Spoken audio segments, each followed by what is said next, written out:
There we go. Okay, guys, so today's been a bit more busy, so I am filming on my iPad and not my camera, so I won't have to edit it. This will all be in one take. And I know that I need to finish the book haul, but I can't edit the second part today, so just sorry about that. But and I need to film the second part of it, but anyway, so what I'm going to do today is instead I'm going to review a movie, and I'm going to review Selma because today in one of my film classes, that's the movie we screened, and so I'm just going to kind of give my reactions to it here. Once again, I won't be editing or any of that stuff, so just, wow, what a great movie. I mean, I was expecting it to be good, but I was surprised at how much it grasped me. And it took a little bit. Because at first, it was kind of, the first probably 10-15 minutes of the movie were not, it was up until, it was from the beginning up until the first march they do. That was on the courthouse. It took me up until that march to kind of get completely emotionally invested, and I feel like part of that is because how they started the movie with him getting the Nobel Peace Prize. It's just a weird place to start it. I'm not sure why they did it there, but it just kind of felt like this is a scene that should be in the middle of a movie, and the beginning should have been a lot earlier, or they should just begin in Selma. I don't get the point of that scene with him getting the Peace Prize there. I guess and there is a scene right after that is very shocking, and it did get me, it got me interested. It did get me interested in, it made me care, it made me care.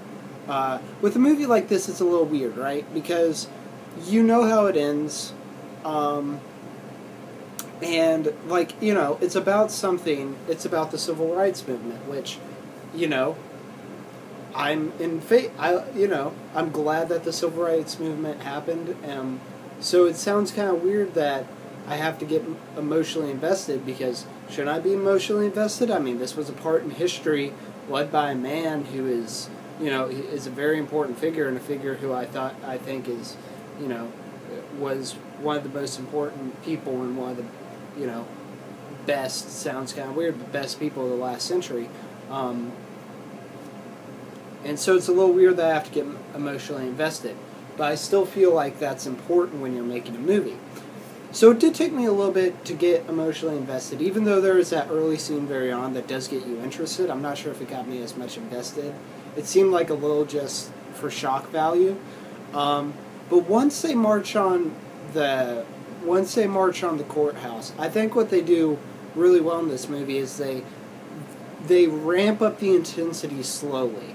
And they don't give you a payoff to that intensity quite yet. They don't give you a payoff to the intensity of that march right after. They kind of wait till later in the film to see kind of the payoff of what you want to see. And it kind of plays with expectations, because since they were non-peaceful protests, you're not going to see a fight. You're not going to see it resolved that way, and that's how we're used to seeing it on film. And so a lot of times, I think pushing kind of the intensity further and kind of the resolution to that farther back, so you can create this huge, very intense feeling throughout the film. I think that was very important and very well done. And another thing that I really liked was when Martin Luther King was preaching. I forgot the actor's name, but he was great. All the actors, I think, did really well in this. The guy who played J. Edgar Hoover, I think, was a bit over the top, but when he was preaching, the camera would do the camera would usually start with, 3-4 shots, steady shots of him preaching, the audience, like him with, like him in the corner of the screen, and then what it would do is, as it progressed and as the music kind of built behind what he was saying, the camera moved in progression with what his speech was. And it was super subtle, but it really made you care about it. It made you feel what he was saying more. Because, it could just be hard just sitting there watching someone give a speech. But what it did is it subtly pushed you into that speech and made you feel the progression of the speech, which was really cool and I think really well done. There's some stuff with Lyndon B. Johnson. I don't think they made his character interesting enough. I find Lyndon B. Johnson to be a very fascinating president.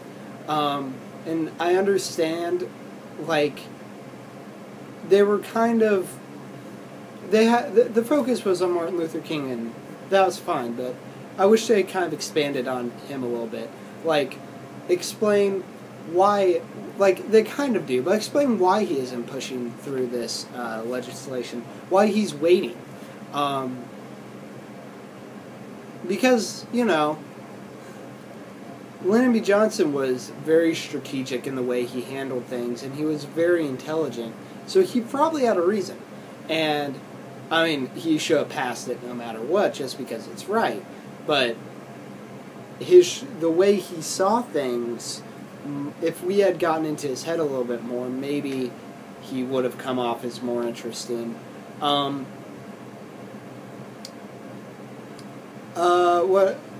It's, like I said, very intense. There are a couple of scenes in there that were hard to watch, and but never to the part where it just seemed exploitative,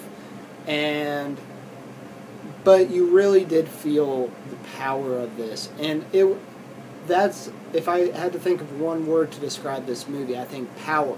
From the speeches, to the imagery, to the music, which added a lot. A lot of times people say that music in a movie, if you don't notice it, that's good because it's not distracting, but I think good music adds to the movie, and you can feel the music, and I felt that's what happened in this. So those are kind of just some of my initial thoughts on Selma. I'm putting out a review like 6 months after the movie comes out, so it's kind of weird, but I just watched it for the first time today, and after I review on it for that class, so I thought this would both be a good way to get my VEDS video out and to do a review. So it's going pretty long, so I should just sign off. Rock on.